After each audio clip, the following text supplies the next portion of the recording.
second impact award recipient.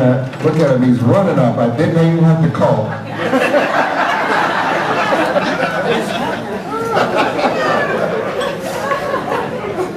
Mr. Gary Lawson.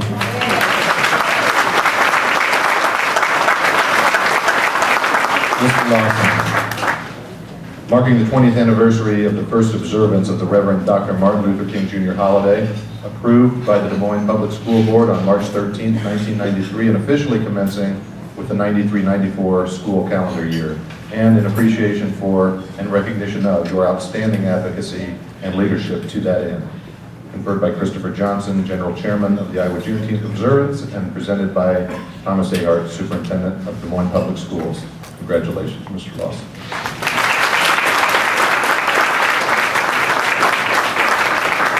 I won't take too much time, but I do have to say this. Reverend Thomas is right, but you left a little bit of the story out. Actually, he came over to my office that day, and he was complaining about that, and he said, yeah, we need to go down there and we need to lay our case before the school district.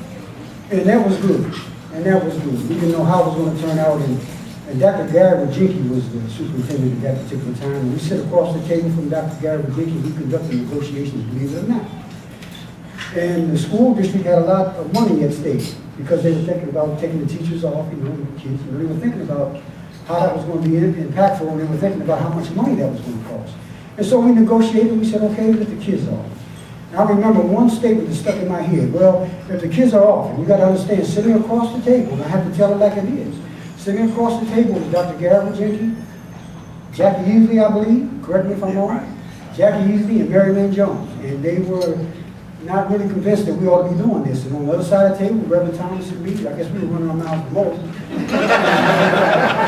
The bottom line is, I remember somebody saying, well, how are we going to ensure that all the kids are celebrating the holiday? And I think my response is, I don't think you have any other holiday where people are out there with clipboards taking notes in terms of what they're doing, and we don't need to be doing that for this holiday either. They're celebrating each in their own way.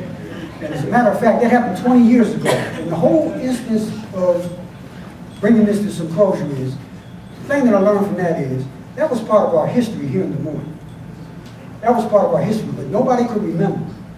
And the day that the young folks were complaining about not having that day off last year, Reverend Thomas called me, and I said, Reverend Thomas, we dealt that battle 20 years ago. And Superintendent A. Hart looked up the records for us and found out that actually the school board passed that. And I don't know if they call it the rec rules or what they call it when the board passes a measure. Yeah. Okay. That's how I'm supposed to know either. But anyway, yes, they do it.